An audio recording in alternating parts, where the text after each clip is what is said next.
Arithmetic progression.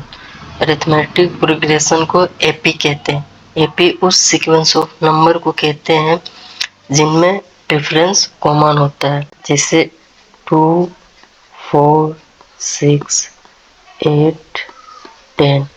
इसमें हमारा difference है 2 का डिफरेंस है और सभी में कॉमन डिफरेंस है 2 का, तो ये हमारा एपी कहलाएगा।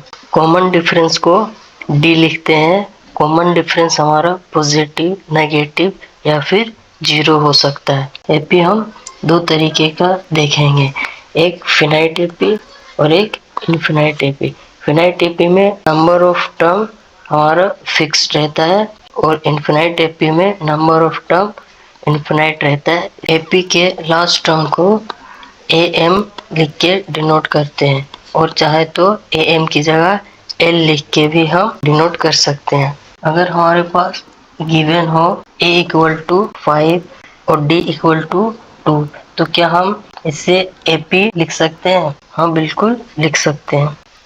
First term, second term, third term और AP का ये फोर्थ टर्म। AP के फर्स्ट टर्म को लिखने के लिए इस फॉर्मूला का यूज करेंगे। फर्स्ट टर्म हम निकाल रहे हैं तो A1 और सेकेंड टर्म अगर निकाल रहे तो A2, थर्ड टर्म निकाल रहे तो A3 और फोर्थ टर्म निकाल रहे तो A4। A की जगह पे A, N की जगह पे N हमारा होता है नंबर ऑफ टर्म। कौन सा नंबर ऑफ टर्म हम निकाल रहे? फर्स्ट, तो N की जगह पे 1 माइनस 1 इंटू डी। यहाँ पे A की जगह पे A, यहाँ पे हम कौन सा नंबर ऑफ टर्म निकाल रहे हैं? सेकेंड, तो N की जगह पे 2 माइनस 1 इंटू डी। यहाँ पे हम नंबर ऑफ टर्म थर्ड निकाल रहे हैं तो N की जगह पे 3 और यहाँ पे हम नंबर ऑफ टर्म 4 निकाल रहे हैं तो N की जगह पे 4। यहाँ पे 1 माइनस 1 0 हुआ और 0 इंटू डी 0 बचा A। यहाँ पे 2 माइनस 1 1 बचा, 1 into D D A plus D. Third term हमारा 3 माइनस 1 2 2 इंटू डी 2d और A। फोर्थ टर्म में A की जगह पे A 4 minus 1 3 into D. AP के फर्स्ट टर्म को इसके जगह पे हम ए लिख के भी निकाल सकते हैं। एपी के सेकेंड टर्म को हम इसके बजाय ये भी लिख के निकाल सकते हैं। एपी के थर्ड टर्म को इस फॉर्मूला के बजाय हम ये भी लिख के थर्ड टर्म निकाल सकते हैं और एपी के फोर्थ टर्म को इसके जगह हम ये लिख के निकाल सकते हैं।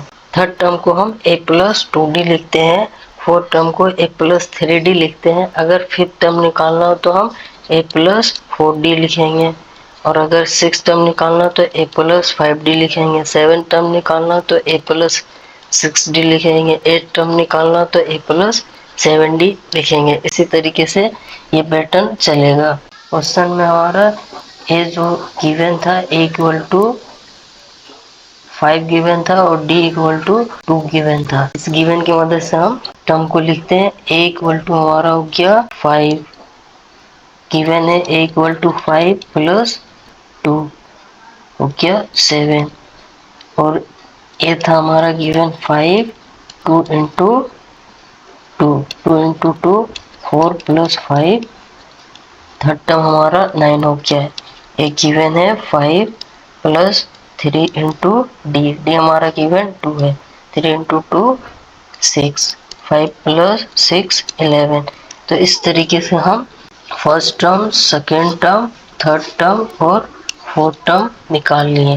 तो हम यहाँ पे लिख सकते हैं फर्स्ट टर्म हमारा 5 आया, सेकेंड 7, थर्ड टर्म 9 और फोर्थ टर्म 11 आया। इस तरीके से हम एपी के टर्म को हम फाइंड कर सकते हैं।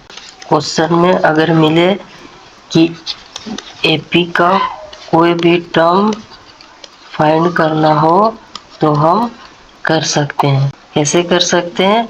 अभी हमने फॉर्मूला देखा कि a n equal to a plus bracket में n माइनस 1 इंटू डी।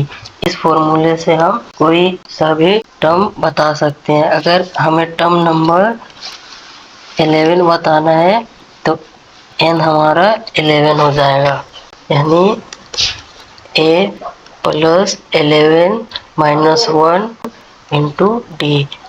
ए प्लस 11 माइनस 1 10 डी। 11 टर्म के लिए ए प्लस 10 डी। कि हमें एक एपी दिया है 6, 12, 18, 24। इस तरीके से हमें एक एपी दिया है और हमें क्वेश्चन आए कि एपी के फर्स्ट 4 टर्म का सम बताओ। एपी के फर्स्ट 4 टर्म को हम सम करेंगे तो कितना होगा ये हमें बताना है। तो इस तरीके से क्वेश्चन आए तो हम इस फॉर्मूला का यूज करते हैं। S n equal to n by 2, 2a plus bracket में n माइनस 1 इंटू डी। इस फॉर्मूले को हम n बाई 2 ब्रैकेट में 2a है हमारा, तो 2a को हम a प्लस a लिख सकते हैं, प्लस में n माइनस 1 ब्रैकेट में इंटू डी। अगर ध्यान से यहाँ पे देखा जाए तो ये अभी हम फॉर्मूला देखें n टर्म निकालने के लिए। इस फॉर्मूले को हमने अभी इधर देखा, ये रहा। ये जो हमारा फॉर्मूला है ये किसके बराबर होता है? an के बराबर होता है। तो हम इस फॉर्मूले की जगह पे इसको भी लिख सकते हैं।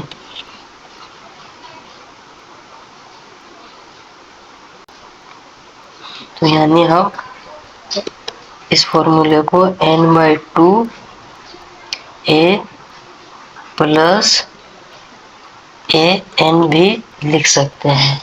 यहीं पे हमारा चैप्टर 5 का इंट्रोडक्शन कंप्लीट हुआ।